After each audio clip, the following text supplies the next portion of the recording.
Welcome back to another presidential election prediction.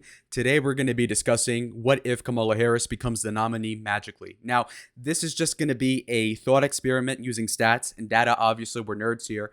And like the video if you want to see how this is going to turn out. So we're going to start the video by taking a sample platter of just what's going on between Biden and Trump. Now, I already made a video yesterday that says that Biden will be the likely nominee, and I still believe that, but Kamala would be the backup theoretically if Biden were to have a stroke or something. There's also a question of who the VP pick would be for Kamala. I don't think it would be a deal breaker in this election regardless, so you can slot in a Pete Buttigieg, Tim Kaine, whoever, it doesn't really matter. You would probably assume it's some boring white guy by Democrat standards. So any sort of Clintonian figure would work here. So anyway, referring back to the RCP aggregate polling, you see that in the general election, Biden's lead is actually non-existent. And in fact, he's in the negative. Trump's in the black, of course, with the red coloring, 2.7 points in the popular vote lead. Remarkable to say the least, because of course, he was at a 1% lead like last week. And he's gone up another point. And so that's amazing. I mean, you can see the data for yourself. So the question is, if Biden were to cease to exist theoretically, how would Kamala take in the reins and how would she do versus Biden? As you can, if you guys can see, let me try to help you guys out. You can see that the disapproval rating in the upper right corner of the screen has Biden down 17.4%. And so he's not popular at all. Now, is Kamala any better? Now, there's all sorts of countervailing data that we can look into. The Siena College poll asked a question of likely voters if they would rather have Harris or Biden as the nominee against Trump. About 42% of respondents said they would support Harris versus Trump versus 44. And so basically, for Biden, he's 2 points better off than he is Harris. And this is really an indictment on Kamala. Ironic that she's a prosecutor, by the way, because obviously, Joe Biden is literally senile, and most people acknowledge that. Even half of Democrats do at this point, which is to say that if you're less popular than a guy that does not have his mental faculties, then you must be very repugnant personality-wise. I mean, that makes her less popular than Hillary Clinton, who herself is probably the only Democrat that would have lost to Trump in 2016. And by the way, that's another take I have, is that Biden would have definitely beat Donald Trump in 2016, and I'll stand by it. So let's look at her disapproval versus approval rating. Harris is disliked by 54% of polled Americans and liked by 37. So that's a spread of negative 17. Again, really bad because Biden was at 17.4% in the negative. Now, here's the other thing. Joe Biden, in the light of being senile, is at a negative 17. Harris, in her full power, is at a negative 17. So even though she is a little better off than Biden, you'd have to imagine that as the American people get to know her, her percentages would drop. We have another aggregation of polling as well. We have the FiveThirtyEight website right here. As you guys can see, her disapproval rating is an 11.4 as of about 3 days ago. Now, there's a couple of different things going on here. Well, for one, you have to understand that her approval rating was in the positive 3 or 4 years ago at the beginning of the term. When most Americans didn't know who she was actually all right. Okay, because obviously, why would you hate somebody if you don't know them? Now, as the American people got into, knowing more about the Biden administration and the second runner-up here, you notice that the disapproval starts spiking. In fact, after the Afghanistan debacle, which was really a turning point in the election, so to speak, as of 3 years ago, you saw that Biden's approval rating went into the negative, and I guess that Kamala's also preceded that. Now, what's interesting about this, obviously, is that Kamala likely had nothing to do with that decision, but she still got all the blame, along with Biden, as you can see here in the survey. What this kind of indicates, folks, is that obviously Kamala is as dislikable as Joe Biden. Plus, like I said, Joe has the excuse of not mentally being alive, whereas with Kamala, she's fully cognizant of the L she's taking every day she breathes. Now, when you look at the polls, you'll notice that they're tending to not look so harsh for Kamala as of a couple of weeks ago. I don't really believe these because, as you can see, her approval is down to 37 and her disapprove is 42, so that leaves 11 undecided. I think those undecideds would be nominally more towards the Republican persuasion. That being said, that would be a negative thing for Kamala, obviously, in the Democratic Party. If we look at the polling just historically over the past several months, you'll notice that her disapproval is way higher, negative 23, 19, 11, 16, 11, 15, 18. So basically, you guys can tell that she's pretty much in line with Biden insofar as dispopularity is concerned. And so that's a very negative outlook for her. Also, if you were to look at other percentages, you see that Biden's unpopularity is at negative 15.9, Harris is at 15.4, and Trump's is at 11.2. And so virtually everything we see makes her less popular than Trump writ large, and that's horrible. for a couple of different reasons. You know, it's one thing if you're personally dislikable and contemptible, but you're running a tight ship and the economy's booming and people feel well about their existence. But seemingly when it comes to Harris, not only does the circumstance she might be placed in this theoretical scenario is completely dire, but she also sucks at selling whatever it is. And, that's too bad. Here we have the 2006 California Attorney General election, which is super random for a lot of people watching right now, but you'll see what I mean. Okay, so to prove a point, you see that Jerry Brown won the AG race by 18 percentage points in 06. You go to the next election and you see that in 2010, Kamala Harris beat Steve Coley, the Republican, by only 0.8% in California. Imagine being in a state that went for Obama by upwards of 20% and only winning the state by 0.8. Imagine. That's like if you won Alabama by 1% as a Republican. You'd have to be a complete pariah. And so that tells you a lot of what's going on there. Even in 2014, Kamala Harris only beat Ronald Gold, who is so prominent of a politician. God, you got to be scared of Ronald Gold because not only do none of you know who that is, as don't I, but also he doesn't even have a picture on the Wikipedia. Now, the people on Wikipedia without a display picture are the types that are irrelevant, no? And so for her to only win California in 2014 by 15 is pathetic because, again, California is like Alabama for Democrats, and so this is ridiculous. The last election we're going to look at is the 2016 Senate in California. This was a uniparty election, which is kind of crazy to look at. So you can't really have an opinion about this. So this was where she got picked as vice president. So I was trying to look for some video evidence as to why Kamala is so unlikable as a person and candidate, a politician, really. I literally tried to look up and be fair and say, okay, here's Kamala Harris' best moments. And this is, and I'll just give you the quotes. Kamala Harris word salad speech at pro-abortion rally is blasted by critics. So again, a bad look. Again, I'm looking for best moments. Kamala Harris awkward moments. Kamala Harris memorable moments. We're going to watch this next, obviously, because this is the most neutral one thus yet. Viral moment. Watch Kamala Harris culture remarks that have been roundly mocked online. SNL skits about her at her expense. Kamala Harris defends Joe Biden's performance in the debate. Now, this is important for a myriad of different reasons. Obviously, not only is she defending Joe, which makes sense, but also if you want somebody who is more popular than Joe Biden, has a better shot at beating Trump, the last person you would want is the vice president for said guy that she's replacing because he's super unpopular, but as is she. And so she can't say, I'm different from Joe because of X, Y, and Z when she's literally over here defending him at every turn. Opportunistically, of course, but I think the American people can see that she can't really distance herself, okay?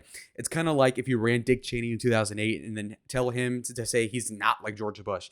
It just doesn't work that way. In fact, the VP in that case is even less likable than the president that's already very underwater. He's at the Mariana Trenches, okay? So let's look at some video evidence about Kamala. Lives have not been taken seriously as being fully human. Hey guys, you know what? America does not want to witness a food fight. They want to know how we're going to put food on their table. So think about that. Kamala Harris in the debates 5 years ago was less witty than Joe Biden, who was already downtrodden mentally. And it tells you a lot that her rehearsed line was that stupid mommy criticism of like, oh, don't fight at the table. Oh my God. I think the American public has seen quite well that you are biased in this situation and you've not been objective. And that would arguably be the conflict. Well, I haven't been the only decision maker here. Growing up, my sister and I had to deal with the neighbor who told us her parents couldn't play with us because we were black. I do not believe you are a racist. And I agree with you when you commit yourself to the importance of finding common ground. But I also believe, and it's personal, and it was hurtful to hear you talk about the reputations of two United States senators who built their reputations and career on the segregation of race in this country. And it was not only that, but you also worked with them to oppose busing. And, there was a little girl in California who was part of the second class to integrate her public schools. And she was bused to school every day. And that little girl was me. So I will tell you that... You guys see why she's so unlikable. She's like complaining. She's so, you know what I mean? It's like nagging. It's not presidential. And you could say, oh, that's sexist, but it's like literally true though. Imagine if Donald Trump went like, I was like the second class of orange guys that were bused to the country club. And it's like, dude, shut up. Don't care, bro. Oh, so there was, okay, look, it's just nagging of Joe Biden. And Joe has to pretend like, oh, I take you so seriously, Kamala. Let me pick you as a diversity candidate because she ticks every box in a way that is so ineffectual anyway. which is another point I have when it comes to this election. Some folks might say, she stands a better chance in areas with black populations, like maybe the Detroit area can turn out for Kamala. Truth is that she's not meaningfully black at all. She, I think, is a quarter Jamaican, and she wasn't even raised by the half Jamaican parent. And so to say she's black is like a counterfeit, really. It's like if you try to run a guy who's like half El Salvadorian as like a Mexican candidate in America. It's like, dude, anybody with a tinge of understanding and nuance would understand that it's not the same thing at all. And it doesn't really even count. Okay. Kamala is mostly Indian American. She's like half Indian, a quarter black, or Jamaican really, and a quarter white, Irish or something. Okay. That's the bottom line. And it's a little bit of a tragedy to say, and mainly it's white people pushing this bull crap, obviously, of Kamala. Oh, I'm going to get the Atlanta vote out. You're not. Okay. Saying that Kamala, who's a quarter Jamaican, is an African American is like me saying that I'm Indian from India, even though I'm Mexican, just because I'm brown. Well, oh, I can really pull it off now. Oh my God, I'm going to get the vote. It's not going to work. Okay. We do not need this sort of like false bill of goods. And I think people in Minneapolis and all these other black cities will be able to discern that Kamala is not a real one. TBH. Okay. So this is just not a good defense of Kamala, but let's keep watching this bull jive. On this subject, it cannot be an intellectual debate among Democrats. We have to take it seriously. People are working. They're working 2 and 3 jobs to put food on the table. In our America, nobody should have to work more than 1 job to put food on the table and have a roof over their head. Donald Trump. She's trying to talk more black there. It's disgusting. People used to complain about Obama kind of like jiving up a little bit, talking to black people, which is actually true. He did try to play it up a little bit. That being said, at least Obama was half black. This chick is a quarter of it. So it's like twice as egregious. Try to pull this off. It's like so gay. It's like if I were talking to only Mexicans and then all of a sudden I'm like, yeah, Holmes, man, I hate Biden, man. Come on, they say I love Trump. It's like, dude, I don't talk that way. So it'd be very duplicitous to just kind of lean into it. Much less Kamala, who's only a quarter of said race that she's pandering to. I'm at least 100% Mexicano. Like, come on. Trump in office on trade policy. He reminds me of that guy in The Wizard of Oz. When you pull back the curtain, it's a really small dude. Somebody. Sir, I have just a few. Will you let me qualify? If I don't qualify, you'll accuse me of lying. So I need to be correct as best I can. I do want you to be honest. I'm not able to be rushed this fast. It makes me nervous. The reality of it is that we don't have to debate the point, which is that on average, women make 80 cents on the dollar to men. If you're talking about African-American women, it's 61 cents. If it's Latinas, it's 53 cents. So there is an obvious issue that we have around not only disparities, but fairness and equal pay for equal work. So let's get beyond that because it's not a debatable point. The question becomes, what are we going to do about it? And I think the goal we would all agree should be that people should be paid equally for equal work.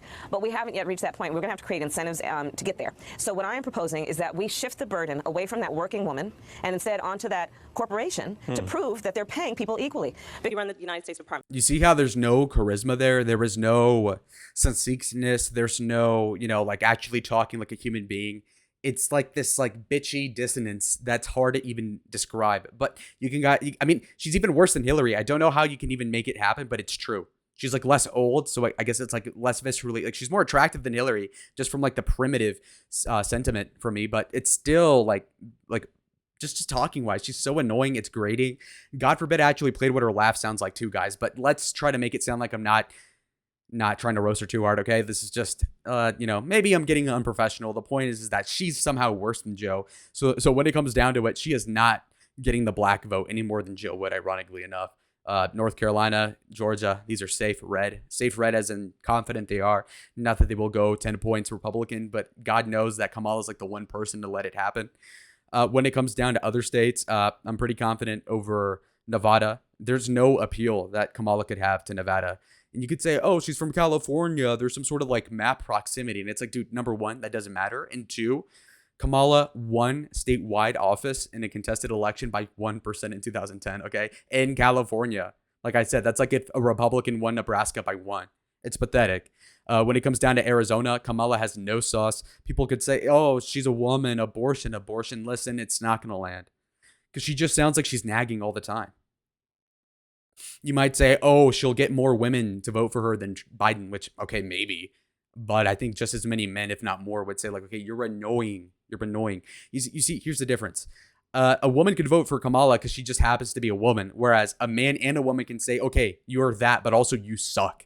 And that's 2 things versus 1. Okay, so that's important to note. When it comes down to Pennsylvania, you really think that Kamala would win Pennsylvania? Hell no. Hell no. Now, when it comes down to Michigan, Wisconsin, same logic. This is not hard. Moving on, we do have some more complicated questions. Trump is already kicking your ass, by the way. Maine is also going red. Nebraska is also going red completely. Now, when it comes down to New Hampshire, she has no appeal there. New Hampshire is like a Pete Buttigieg state.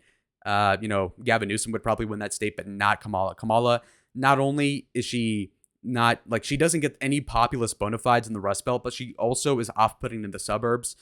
And so she's really, like I said, horrible. She's a worse candidate than Joe Biden. I'm not even joking. And that's with senility. Because with Joe Biden, he's somewhat affable. You could say like, okay, I feel bad for him. Yeah, like, okay, you're unqualified, but I feel bad for you. It's like you get turned away at the job, but you're a Hungries. And so the boss is like, oh, I feel bad for him, but you're still not hired. Harris is like, okay, you're a smug douche and I dislike you strongly. And you have full mental capacity to not be that way.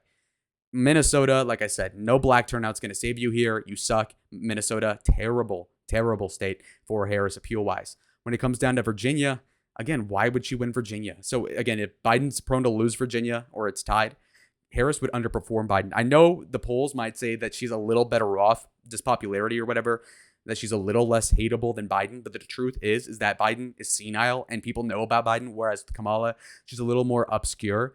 And as you can see with the polling, the more people know about Harris, the worse she gets numbers-wise, okay? That's the truth.